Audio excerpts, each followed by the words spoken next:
Buenas noches, bienvenidos a Sala de Prensa. El pasado mes de mayo no fue el mejor mes para el consumo y el optimismo de la gente. Así lo revela el más reciente pulso social del DANE. La confianza de los consumidores cayó y los ingresos de las familias también. Son muchos los hogares que continúan alimentándose con 2 comidas al día. De esta medición de la economía en los hogares y de la vacunación hablaremos hoy en nuestro país. Por eso, en nuestro programa, hemos invitado a Juan Daniel Oviedo. Él es director del DANE. Buenas noches, director. Bienvenido a Sala de Prensa. ¿Cómo está? Buenas noches, Daniela, y un saludo muy especial para ti y para todos los televidentes de Sala de Prensa. Bueno, director, en esta encuesta de pulso social que el DANE acaba de revelar, el índice de confianza del consumidor cayó un 3% el pasado mes de mayo. En la práctica, ¿esto qué significa? ¿Cómo lo entendemos?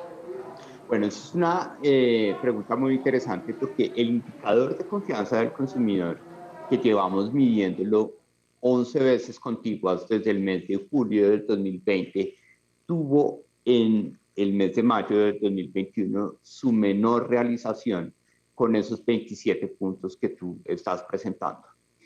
¿Qué es el indicador de confianza del consumidor? El indicador de confianza del consumidor es un número de 0 a 100 en donde cada rango tiene una interpretación y con eso te puedo dar la respuesta. Cuando el indicador de confianza está entre 75 y 100, es que los consumidores están muy optimistas porque creen que las cosas están mejorando. 100 es lo mejor de lo mejor. Entonces, entre 75 y 100, lo que estamos viendo es una confianza muy robustecida con una tendencia de mejorar significativamente. Cuando el indicador está entre 50 y 75, estamos viendo que de un escenario de neutralidad, estamos viendo un escenario de mejora. Cuando el indicador está entre 25 y 50, es que estamos en una tendencia de empeoramiento de la confianza de los consumidores y en la medida en que esta lectura de 27.6 puntos para mayo de 2021 nos acerca a ese umbral de 25, pues lo que estamos viendo es un empeoramiento significativo de la confianza de los consumidores basada en sus percepciones de cómo están sintiendo la economía de su hogar, cómo ven la economía del país y en una pregunta básica, si estarían dispuestos a comprar un televisor o un electrodoméstico en el muy corto plazo. Entonces, ese indicador de 27.6, que es el más bajo de las 11 mediciones que hemos planteado, muestra que efectivamente en mayo fue un mes en el que se deterioró la confianza, fundamentalmente por el contexto que afectó las condiciones de los hogares colombianos. Primero, el tercer pico de la pandemia, que se recrudeció después de los números que trajo en el mes de abril. Y segundo, la manifestación social asociada con el paro nacional que afectó la libre movilidad de mercancías y la libre actividad económica en el mes de mayo, sobre todo en las principales ciudades del país. Por eso es que vemos que la mayoría de los encuestados cree que la situación económica está peor. ¿Esto es lo que nos acaba de decir? Exactamente. ¿Cómo entendemos esto, director? Exactamente. Entonces, haber llegado a ese nivel más bajo se debe fundamentalmente a una percepción muy fuerte. Es una percepción según la cual cuando le preguntamos a los jefes de hogar, les decimos, venga, ¿usted cómo ve la situación económica del país hoy frente a la situación económica que estaba percibiendo hace un año? Recordemos que estamos hablando de mayo del 2021, es decir, comparado con mayo de 2020.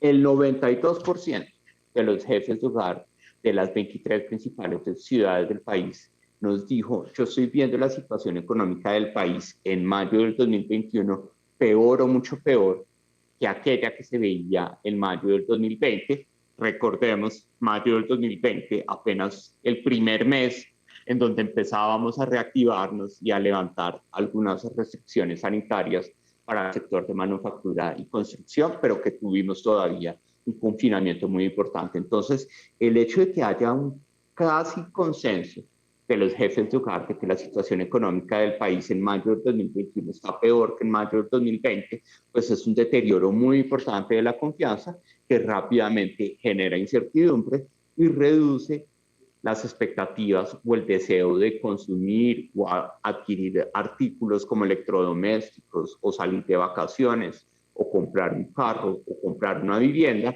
y ahí es donde tenemos el principal motor de reactivación de la economía del país, que es el consumo de los hogares que residen en el territorio nacional. Pasemos a ese punto, al consumo diario de los hogares, y director, porque son muchos los hogares que, según las cifras que ustedes presentan, toman 2 comidas diarias y no 3. ¿Cómo ve usted esto? ¿Cómo sería lo normal, digámoslo así, o comparado con otras mediciones anteriores? Bueno, muy interesante, Daniel, ese punto. Es antes de entrar al tema de la alimentación, solo en la alimentación, pensemos en lo básico, en los artículos de primera necesidad, en donde tenemos zapatos, alimentos, ropa.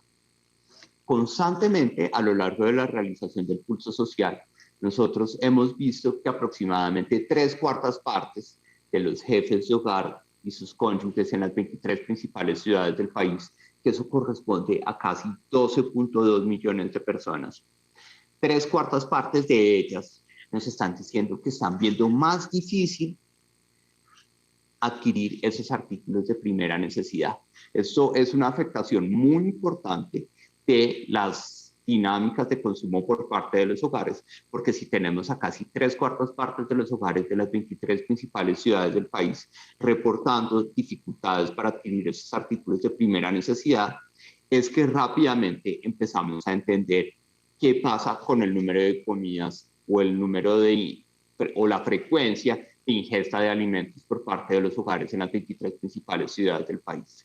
Antes de la pandemia, es decir, hasta febrero de 2020, era común encontrar que aproximadamente el 90% de los hogares de las 23 principales ciudades del país consumían mínimo 3 comidas al día o más. Rápidamente llega la pandemia, la generación de un deterioro muy importante del mercado laboral, disminuyen las fuentes de ingreso de los hogares y rápidamente se racionan las comidas al día, y logramos que constantemente en promedio en esas 23 ciudades el 70% de los hogares, pasamos de 90% a 70%, consumían 3 comidas al día o más. Sin embargo, en el mes de mayo del 2021, en donde tuvimos la conjunción de paro con pandemia, cierre de establecimientos económicos, limitaciones a la movilidad de mercancías y de las personas, ya no estamos viendo al 70% de los hogares de esas 23 ciudades consumiendo 3 comidas al día, sino al 63%. ¿Eso qué significa? Que continuamente, entre julio y abril, julio del 2020 y abril de 2021, veíamos constantemente casi 1.5 o 1.6 millones de hogares de esas 23 principales ciudades, habiendo reducido su ingesta diaria de comidas de 3 a 2. Ahora estamos viendo 2.2 millones de hogares que efectivamente están perdiendo la posibilidad de consumir 3 comidas al día y que a lo sumo están consumiendo 2 comidas al día. Unas cifras muy preocupantes, muy lamentables. Director, ¿hasta qué punto el tercer pico de la pandemia, que ha sido considerado el más grave por los expertos, ha sido determinante en este resultado? Bueno, hay unos elementos fundamentales que están asociados llamémoslo, la secuencia histórica de lo que nos llevó a este tercer pico. Recordemos que este tercer pico, en cierta forma, tiene unos elementos de contexto, porque el DANE no puede establecer causalidad, no somos expertos en ese tema, pero tiene unos elementos de contexto en que en marzo tuvimos un repunte muy importante de la actividad económica. Recordemos que el indicador de seguimiento de la economía creció el 11.8%, se levantaron muchas restricciones para restaurantes, salimos de vacaciones de Semana Santa porque hubo 3 días de Semana Santa que cayeron en el mes de marzo. Hubo más movilidad, hubo más transporte, hubo más cruce de personas yendo a la costa, personas yendo a Villa de Leyva, personas yendo al sur del país. Y ese cruce de personas pues, generó un factor de contagio muy importante que nos llevó al tercer pico, que debió tomar unas medidas sanitarias muy importantes, sobre todo en las principales ciudades del país, que ya estaban resentidas por esas cuarentenas muy fuertes que se dieron entre marzo y agosto, y sobre todo las que se dieron en el mes de enero. Entonces el tercer pico llegó para desanimar de forma significativa, en primer lugar, a los hogares que habían visto un referente en marzo con más libertad, con más vacaciones, con más consumo, con más viajes, y automáticamente eso afectó las percepciones de los hogares. Y por eso, si en mayo tuvimos una reducción de 3 puntos en el indicador de confianza del consumidor, entre marzo y abril la caída fue incluso más fuerte. Entonces, el tercer pico de la pandemia genera una afectación muy importante sobre las expectativas, porque volver nuevamente al pico y cédula, a la ley seca, a los confinamientos 4-3, pues afectó el comportamiento de los hogares, y por eso rápidamente pues ese pesimismo tan marcado que se juntó con la importante manifestación social que vimos desde finales del mes de abril y a lo largo del mes de mayo. ¿Y qué podemos decir entonces del paro también y de los bloqueos que afectaron durante más de un mes al país, director? ¿También se unen a estas causas o no? Claro que sí, y específicamente ya no necesariamente, por ejemplo, a través del pulso social, sino a través de otra herramienta que es el pulso empresarial, que nosotros publicamos los resultados este lunes. Pues en el pulso empresarial vemos como en mayo, de forma significativa, tuvimos una afectación del estado de operación de las empresas, en donde la confianza de los empresarios cayó en 80 puntos básicos o 0.8 puntos en el indicador de confianza empresarial, en donde fundamentalmente a la hora de los empresarios expresar el por qué estaba cayendo este nivel de confianza, pues nuevamente hubo un retroceso supremamente importante en la percepción que tienen los empresarios de la situación económica del país. Entonces, cuando uno ve que tanto empresarios como hogares tienen un deterioro muy importante de la percepción de la situación económica del país, pues rápidamente en el mes de mayo el causante más importante de esa situación fue el paro nacional, que desafortunadamente con los hechos colaterales de violencia, cierre de establecimientos, daño a la infraestructura pública y los bloqueos a la libre movilidad de mercancías, pues generaron un estrés o una afectación de la dinámica empresarial que se tradujo nuevamente en cierres, pérdidas de empleo, posiblemente un incremento de la tasa de desempleo que vamos a reportar hacia finales de este mes para el mes de mayo, y automáticamente podemos decir que el paro nacional, con sus afectaciones, deterioró tanto la confianza de los empresarios como la confianza de los hogares, en particular en la percepción general de la situación económica del país. Y así las cosas, director, ¿qué se espera en términos económicos para el 2022?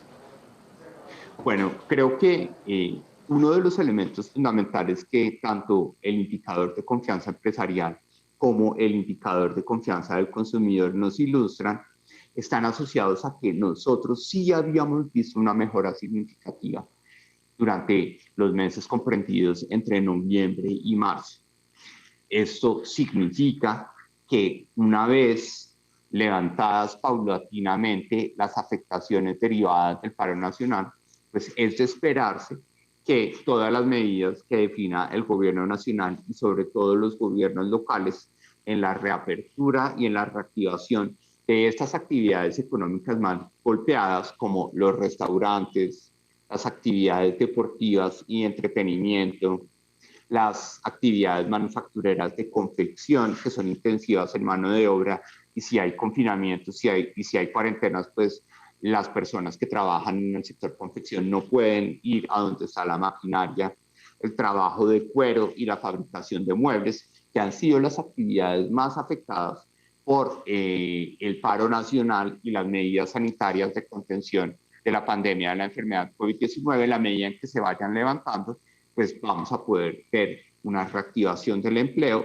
reactivación de los ingresos de los hogares y paulatinamente una mejora de la confianza, que lleve a esos hogares a consumir bienes y servicios que alimenten el ciclo o el flujo circular de la economía para poder tener una senda de reactivación. Sería lo ideal, es lo que se espera, director. Pasemos al COVID-19. ¿Qué revela la medición sobre los contagios en las familias del país? Cuéntenos. Bueno, ahí, Daniela, tuvimos la oportunidad ya por este momento crítico que estamos viviendo de un tercer pico ampliado, que en el módulo del pulso social para el mes de mayo preguntamos a las personas, ¿usted ya se contagió y se recuperó?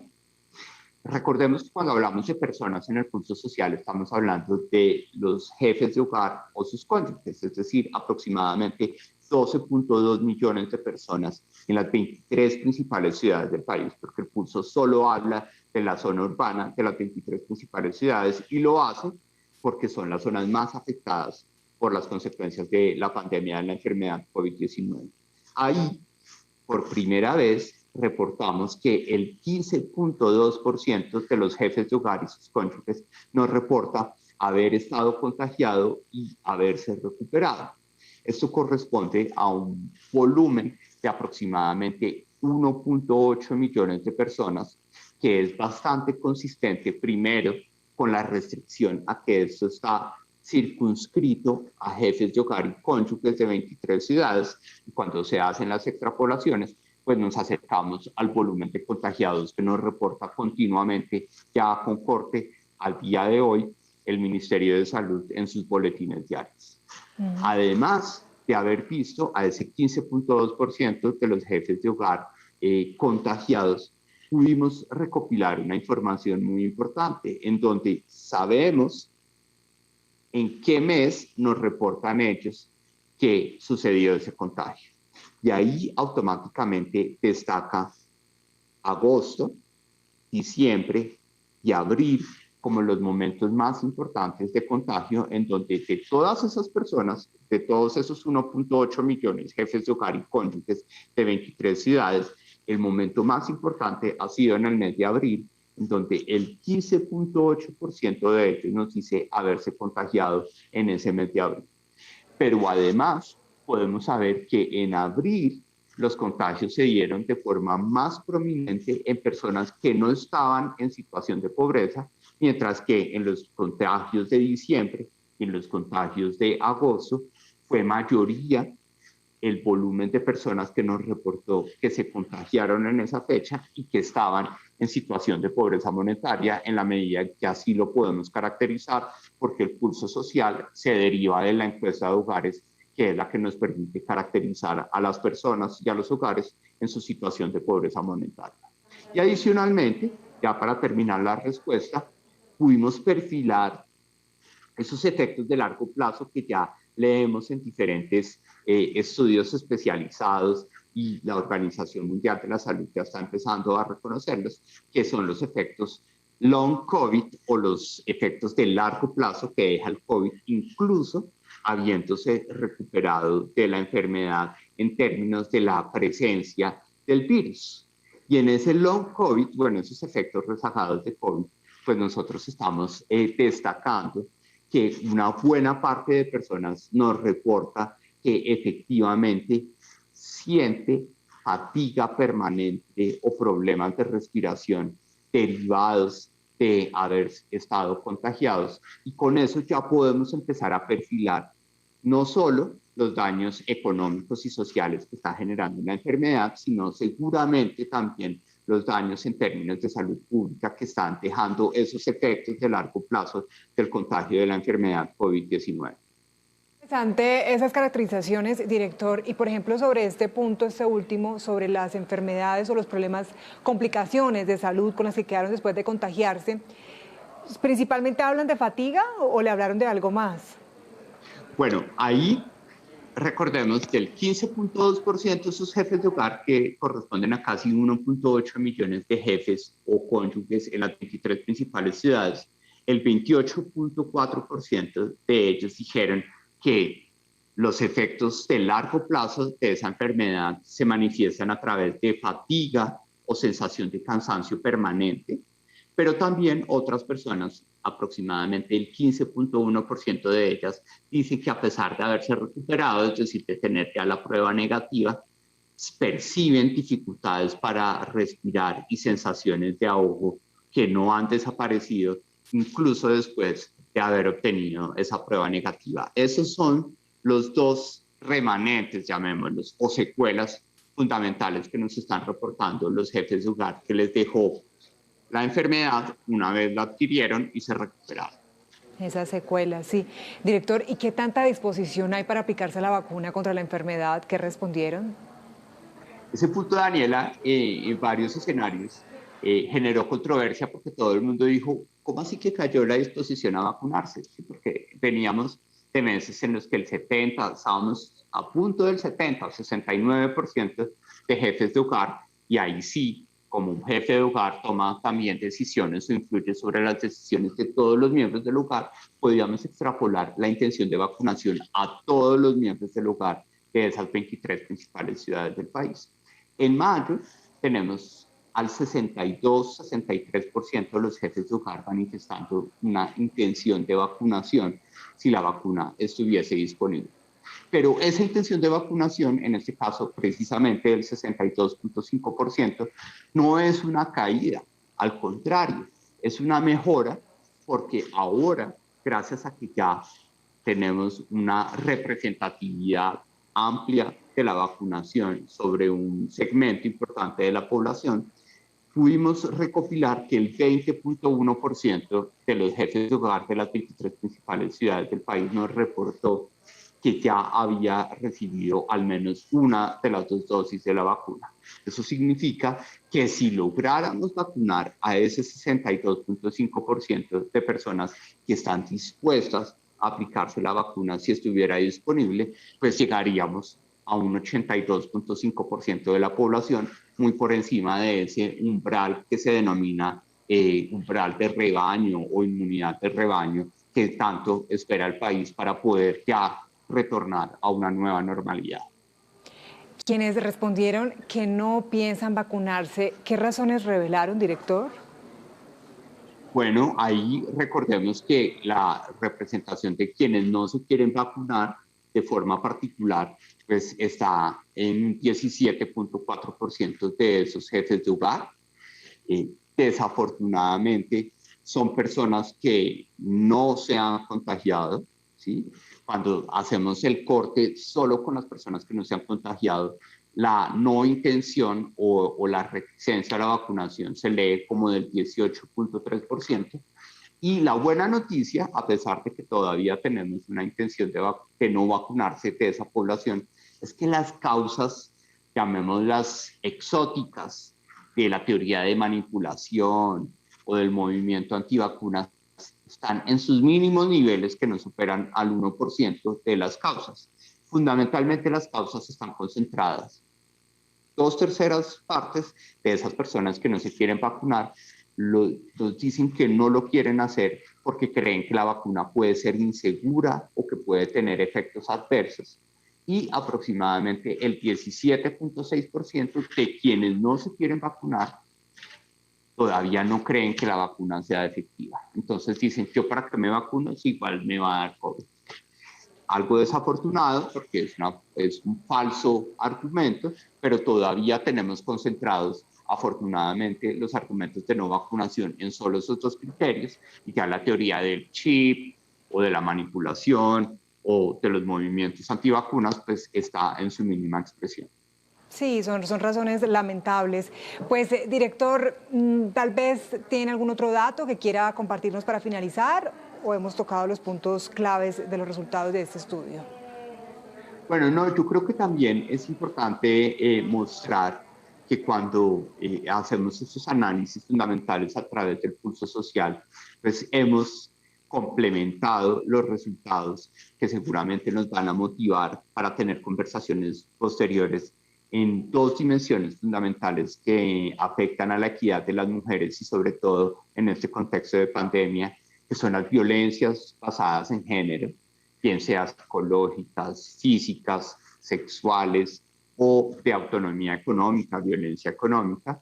Y también hemos incorporado un módulo para entender cómo la pandemia, que genera unas dificultades económicas de forma drástica o más que proporcional para las mujeres, también afecta un elemento del que poco se habla, pero que es significativo dentro de las decisiones que toman las mujeres, como son las gestiones de planificación y de gestión menstrual, que son elementos en donde vemos triplicación o duplicación de vulnerabilidades, porque efectivamente las mujeres pobres son las que más recurrentemente tienen que ausentarse de su trabajo en su periodo menstrual porque no tienen los recursos para adquirir los instrumentos o las herramientas de gestión menstrual que están viviendo en el marco de la pandemia. Entonces, tenemos nuevas dimensiones en donde lo que queremos decirle a todos los habitantes del territorio nacional es que este pulso social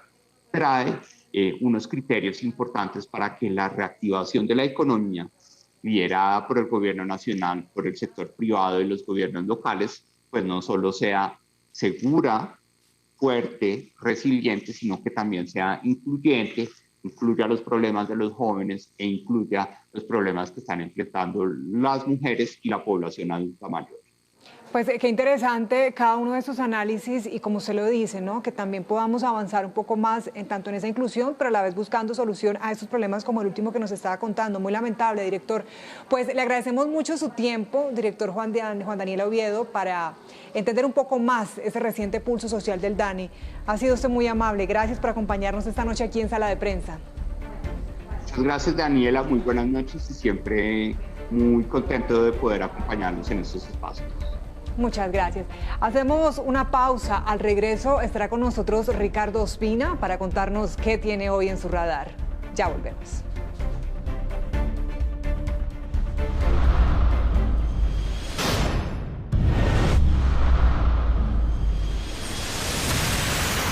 Ya estamos de regreso en Sala de Prensa. Vamos de inmediato con Ricardo Ospina, director de Servicios Informativos de Blue Radio, para que nos cuente qué tiene hoy en su radar. Ricardo, buenas noches.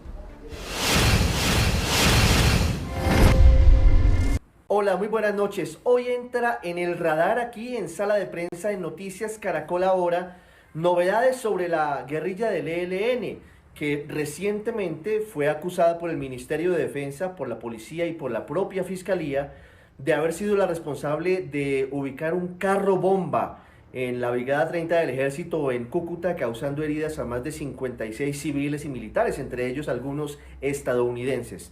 El ELN sorprendió esta madrugada al país con dos comunicados. El primero, firmado por Nicolás Rodríguez Bautista, alias Gavino, hasta ahora el máximo cabecilla de ese grupo guerrillero, un histórico de esa guerrilla que venía desde la época del cura Manuel Pérez Rodríguez y otros históricos de ese grupo armado ilegal en el departamento de Santander, renunciando, dejando la jefatura de ese grupo alegando motivos personales. Según se ha conocido, tiene algunas dificultades de salud y aunque en la práctica Gavino lleva varios años en Cuba, no ejercía en la práctica, según varias fuentes de inteligencia, la comandancia de ese grupo desde hace al menos 4 años.